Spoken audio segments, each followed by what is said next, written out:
ঠিক আছে, এখানে একদম শান্ত পরিবেশ, জায়গাটা গাছপালা ভর্তি, কি আরাম লাগছে হাঁটতে, পুরো গ্রিনারির মধ্যে দিয়ে হাঁটছে, দারুণ লাগে। আলটিমেটলি বাঘের দেখা পাওয়া গেছে।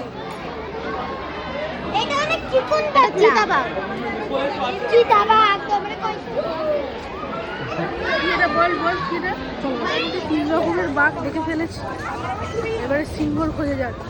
সিংহ দেখা হয়ে গেলে তারপর খেতে বসবে।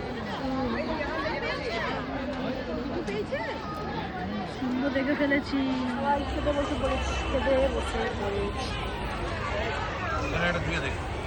বাঘ, সিংহ, হাতি সব দেখা শেষ, এবার পাখি দেখতে এসছি ম্যাকাও।